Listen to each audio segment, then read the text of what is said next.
سڵاو لە خوشکان و برایان یەشوع حکم بەسەر جیهاندا دەدات لە مەتا بەشی 25 ئایەتی 31 تا 46. کاتێک کوڕی مرۆڤ بە شکۆی خۆی دێتەوە و هەموو فریشتەکانیش لەگەڵیدان ئەوسا لەسەر تەختی شکۆی خۆیدا دەنیشێت هەموو نەتەوەکان لە بەردەمی کۆ دەبنەوە و ئەویش لە یەکتریان جیا دەکاتەوە وەک شوان مەڕ لە بزن جیا دەکاتەوە. جامەڕەکان لە لای ڕاستی خۆی ڕادەگرێت بەڵام بزنەکان لای چەپ.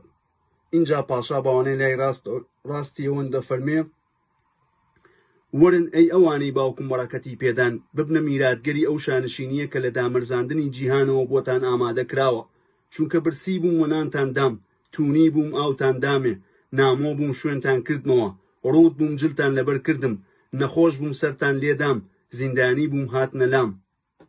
ئەوسا ڕاست و دروستان وڵام دەدەنەوە گەورم کەی تۆمان برسێتی بینی و وەنانمان داوێتی یان تونی و ئاومان داوێتی؟ کەی تۆمان بە نامۆیی بینیوە شوێنمان کردیەوە یا بەڕووتی و جلمان لەبەر کردویت؟ کەی تۆمان بە نەخۆشی یا زیندانی بینیوە هاتوین بۆلات؟ اینجا پاشا وڵامیان دەداتەوە ڕاستیتان پێ دەڵم هەرچێکتان بۆ یەکێک لەم برا بچووکانە کردووە بۆ منتان کردووە.